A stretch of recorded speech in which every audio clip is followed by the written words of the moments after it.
So the whole album, Living in a Magazine, has got also a very critical aspect to it. It's sort of lots about the dark side of glam, you could say, sort of fashion victims and sort of a fashion addiction, maybe. Could you tell me about that aaspect of the album? Yeah. Go ahead, please. Tell me something about it. Yeah, it's kind of, it does take... We originally wanted to write kind of love songs, but then we thought, you know, how can we make something that's quite contemporary and interesting, like... And then we sort of came up with this idea of basing it on magazine and commercialism overload. Yeah. And that's why the album sort of takes you through the story of like of a love story crossed with a media obsession, people buying too much into what they read and see on the TV and stuff like that. But and also the dark side of it is obviously the dark effect of it, the way some people only buy albums that their favourite magazines review when there could be perfectly good albums out there anyway. Yeah. Yeah, so it's kind of like... Sort of taking it as a Bible somehow, sort of exactly, as the new instruction Bible. manual. For life. Yeah. That's what it was. But then again, one thing that I sort of never read in articles about you is also sort of this getting slim fast and stuff like that. You know, terrible. Sort of, that part of people just going crazy because things like that are also in a magazine and telling you have to be thin. I know. It's like, who conceived that idea in the first place that women have to be stick thin and it's just a dangerous image to have to live up to, isn't it? It's a dangerous thing to sort of have out there and girls going, oh, I must look like that, when there isn't actually a way to look. No, and there isn't a good reason why to look Imagine that way. if there was a world with no magazines and no TV. We have no sort of concept of what was fashionable or cool. Yeah. But see, this is quite the kind of the interesting point about it, that it's not just women that are going for all this skinny look. There's a lot more men. Men are a lot more precious about their image these days. Yeah. Which is why it was a good. Not just about their image, but what they, how they go through life and where they go and what haircuts they have to have, than before, in my opinion. And I think it was just an observation that we had on our friends and girlfriends that are around at the moment, that you just think, yeah, they really are living from a magazine, or living in a magazine. So. Yeah. But then this style thing for Zoot Woman, would you say it's more a fun thing for you, or has it got some sort of a distinctive function? It has a function and it's fun as well. I mean, obviously, our music is very stylish. Yeah. It's stylised. We spent 2 years stylising it. So it'd be stupid for us to go on in baggy T-shirts, saying, look, this is our thing, when it just wouldn't represent the music very well. Yeah. So that's the main reason, is we want to look good for the music. Yeah. We want the music to come across, to translate. But then, have you got some sort of an image of your musical enemy somehow? Have you got an enemy at all? I don't think so. I mean, I see what you're saying. Yeah, you wouldn't say, that band that dress up like a bag of shit or something. No, not really. You don't have to name names. You can just... I think it's categories. I mean, there are bands that suit a certain image, and perhaps we suit the image of our music suits the image, and it's just about sort of packaging and presentation, isn't it? So. I don't know, I can't think of any bands that I've really sort of been to see and thought, what the hell are they wearing? But it's not a case of liking or disliking. I mean, if I was in a punk band, I'd probably dress a lot more punky. Or if, and I think I've got nothing against that. It's great for the music. Yeah. It really translates. But just for us, it's not a case of, enemy, friend or foe. It's you feel it fits. Yeah, it fits perfectly, in my opinion. Yeah, I'm really happy with it. Okay, dann wir sehen uns gleich wieder mit Zoot Woman hier aus London.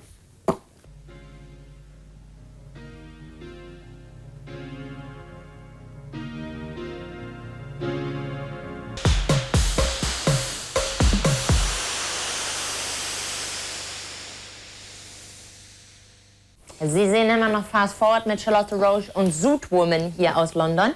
And I would like to talk about your appearance, and I have to refuse to use this word because I can't pronounce it. It's very... I'll say it in German because you can understand German. Okay. You're very androgyn, you could say. How important is that to you? Androgynous. Yes, very show off. Yes. Yeah. How important is that? Well, I think it's more the fact that we want to wear makeup. We want to dress ourselves up. Yeah. And I think people have always thought of that as a feminine thing. Yes, exactly. Sort of taking feminine things. Yeah, Yeah. and that is very important to us as well, because we're not, you know, we're not. I don't know, I've got to watch what I say now, but we're not, you know, full-on sort of proper men in that we don't go out, we don't watch, we're not interested in football and things like that, and it's just not our thing. But we have a lot of, we have quite a strong feminine side, I think. Well, but the thing is now. But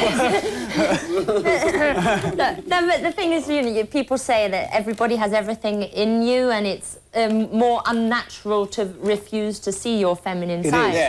It's a taboo, isn't it? Yeah.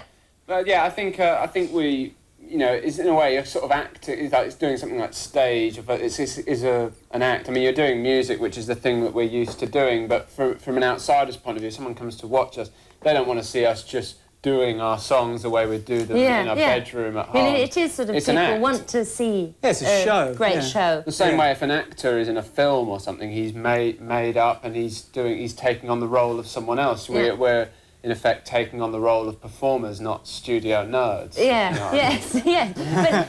But do you see sort of similar ideas that you sort of bring in current other bands?